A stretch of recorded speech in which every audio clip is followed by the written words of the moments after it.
Some squatters lived in my vacation home over the winter and trashed the place, but they don't know who I am. I bought the cabin 12 years ago. Tucked away in the quiet pine hills of Colorado, it wasn't just a vacation home, it was a personal retreat. I'd built it myself with a small crew, using reclaimed timber, stone, and sweat. No hired decorators, no Instagram vanity projects. Every beam and nail had a story. But after a brutal winter business season, I hadn't had the chance to visit the place in nearly 5 months. I was buried in work, traveling across the country to close contracts, expand my company, and manage crisis after crisis. When spring finally rolled in, I took the first weekend off and drove up to the cabin with a smile on my face. The smile didn't last long.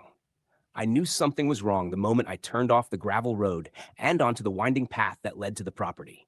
The gate was unchained, slightly open. My heart thudded. I parked a little down the slope and approached on foot. The closer I got, the worse the signs became. Empty beer cans in the yard, trash bags piled near the porch, cigarette butts. And the front door? Wide open, like they expected someone else to drop by with pizza. I stepped inside and felt rage pulse through my body. Graffiti on my fireplace stonework, foul smells that didn't belong, rotting food, mildew, vomit, broken windows, furniture slashed, dishes smashed on the floor. One of the bedrooms looked like it had been turned into some sort of drug den, a pile of stained mattresses, discarded syringes, even a sketchy propane heater rigged near the wall. I walked through slowly, silently, breathing through my nose, not panicking, just collecting. Because this wasn't just vandalism. This was a message. A message from some freeloading bottom feeders who thought they could waltz into a home someone else built, trash it, and leave nothing behind but destruction. They didn't leave notes, but they did leave clues. Names scribbled in marker on the walls, a half-burned notebook with food orders, a to-do list titled "Get More Weed from Jesse." They'd been here for months, and they clearly thought they'd never get caught. They didn't know who I was, but they were about to find out. I'm not just some rich guy with a cabin. Before I built my business, I was a data analyst in the military. Signals intelligence, target acquisition, counter-surveillance. When I left, I didn't forget those skills. I just adapted them. My cybersecurity company now serves major banks, hospitals, and 2 government contractors. I also know how to dig, quietly, thoroughly. I didn't call the police right away. That would have just triggered an investigation that might have ended with some sloppy fingerprints and a shrug. I didn't want justice. I wanted satisfaction. So I got to work. The squatters weren't careful. One of them had written his TikTok handle on the bedroom mirror in red Sharpie. I cross-referenced it on my phone and found a gold mine of idiocy. Videos of them drinking on my deck, skateboarding on my kitchen counters, even mocking whoever owns this bougie-ass house. Another clip. A girl danced in front of my fireplace, proudly twerking while someone shouted, "Get it, squat queen!" There were 5 of them. Young, dumb, but not broke enough to be homeless. I ran facial recognition through my tools, matched names to DMV records, and tracked license plates that appeared in the background. I had full names, addresses, even criminal histories within hours. They were all from Denver, living in a rundown share house 2 hours south of my cabin. One of them, Jesse, had an outstanding warrant for petty theft and an expired driver's license.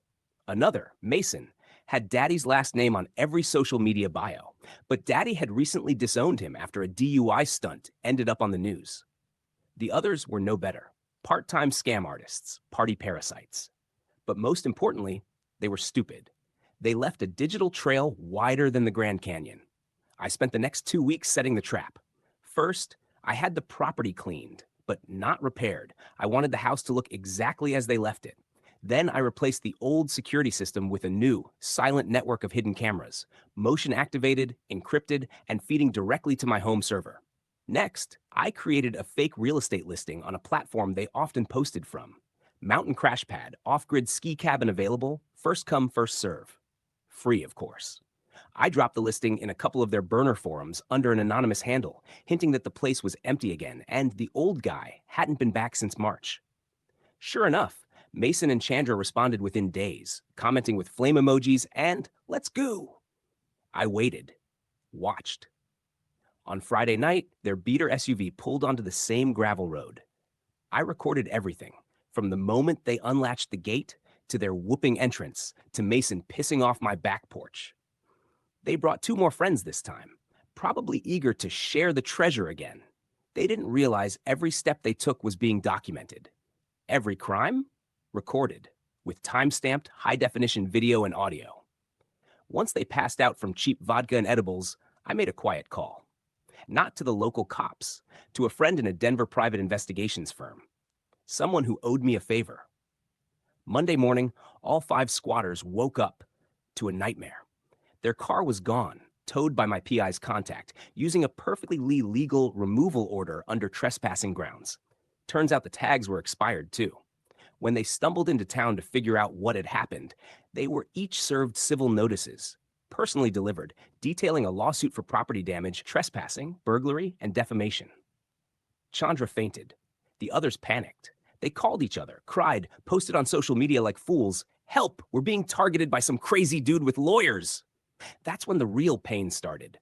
Mason's father got an envelope with photo evidence of his son squatting in a home and defacing property. Turns out Daddy is on the board of a local bank. Within hours, Mason's access to family money was revoked. Trust fund? Frozen. Chandra's employer, an up-and-coming organic soap brand, wasn't thrilled to see video proof of her using racial slurs while high off her face on what she claimed were vegan edibles. She was dropped the next day. Instagram gone. Jesse was arrested. Turns out crossing state lines while you've got an outstanding warrant isn't the smartest move. The other 2 sued into oblivion. Their wages are now garnished to pay for repairs. Court-ordered community service. Their reputations? Ruined. I showed up once in court just to look them in the eye. "You could have just apologized," I said calmly. Instead, you laughed, posted videos, mocked me, thought you were invincible. They stared at the floor. "You didn't know who I was," I said. "Now you do." Aftermath. The cabin was restored.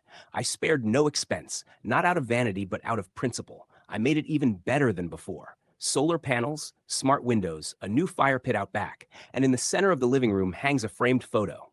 It's one of the squatters' TikTok stills, printed in black and white. A reminder. Underneath it, a plaque. "This house wasn't yours, but the consequences are." Like and subscribe.